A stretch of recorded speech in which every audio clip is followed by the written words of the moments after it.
Hi, and welcome. I'm Susanna Crawford, GiveSmart's community manager, and this is a jam session. Learn from our quick conversations with fundraising professionals who share how they have successfully and creatively diversified their funds, all in hopes that you can do the same yourself.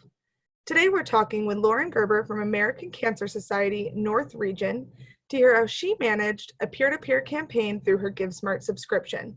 Lauren, thanks for being here. Thanks for having me.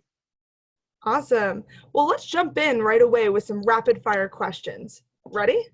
Yeah. What is your role and how long have you been in the nonprofit industry? Yeah. So I'm the development manager for distinguished events, which means that I oversee 2 gala type events here. And I've been with the American Cancer Society for just short of 2 years. Amazing.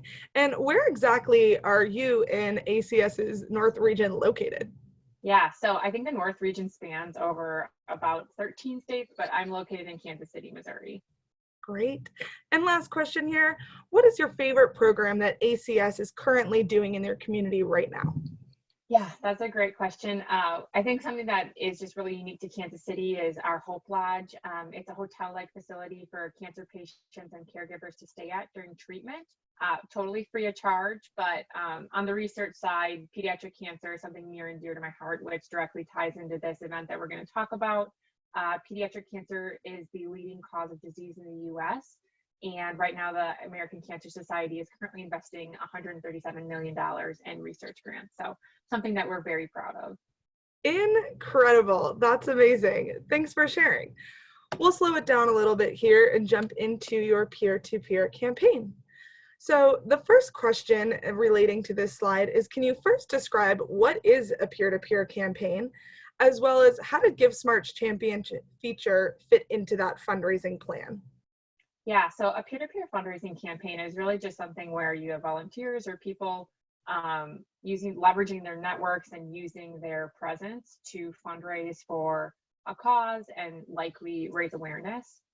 For me, GiveSmart's Champions feature made it easy to implement, and one of the things that I loved is that everything was housed in one place. So for me, I was doing a silent auction, instant items, raffles, and other things too that went into our virtual event.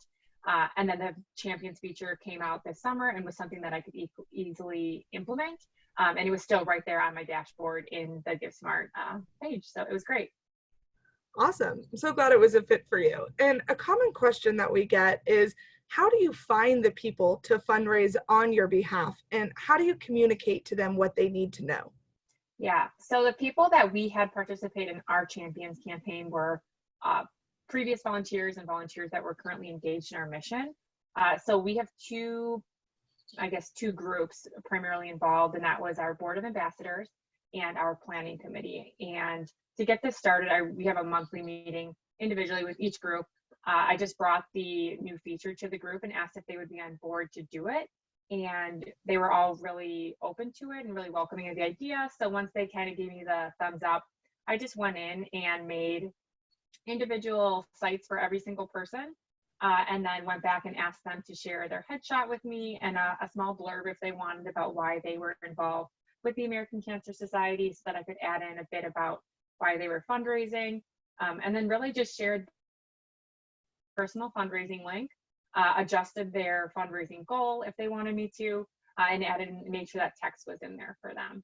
So those were the big things with getting them set up on the Champions portion of GiveSmart.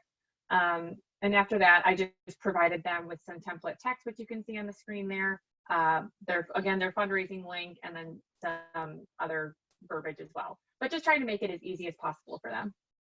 Absolutely. Something I think you did a really good job here. We can see that social media template that you did right here. And here's another slide so you guys can see what Lauren and her team did. Second question here is, can you talk about the tactics that your champions used to go and fundraise on your behalf?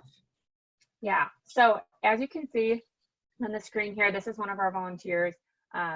His name is Rob. I'll keep his last name out for privacy purposes, but Rob did a great job with his fundraising campaign. This was a graphic that we made for him. So he gave us his company logo, he gave us his headshot, and then we put this together for him and then provided it back to him. And on the right-hand side is the text that he put together and shared on LinkedIn. That was where he was most comfortable posting. And then from there, also sent out an email to colleagues, friends, family, letting them know why he was involved and what he was doing. So that was really technique number one, making this graphic. After that, I also shared his example post, like you see on the screen here, with the rest of the board, so everyone else could feel comfortable in what they were doing, engaging them with the materials and resources they need, and let them run with it. The cool thing was that each champion really found a lot of pride in doing this. As you can see from Rob's post, he's both a cancer survivor and huge college basketball fan. A lot of the people involved in our mission, and I'm sure like many others, are personally impacted in some way.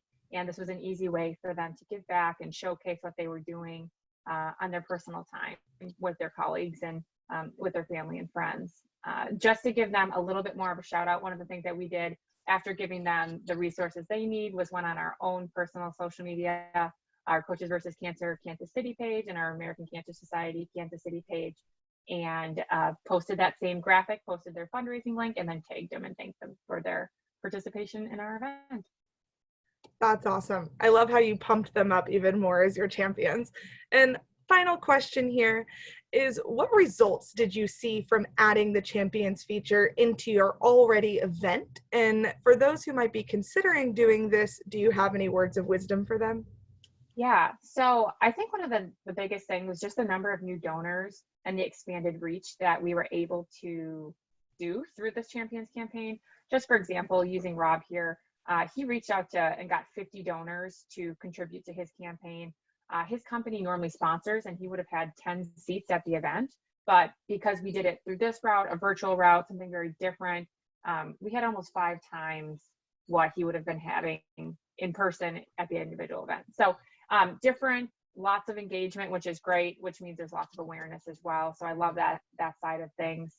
And then from there, since it was so easy to make the fundraising page through GiveSmart's champions, I actually went ahead and made individual pages for every volunteer. That said, not everyone used their page, which is totally okay.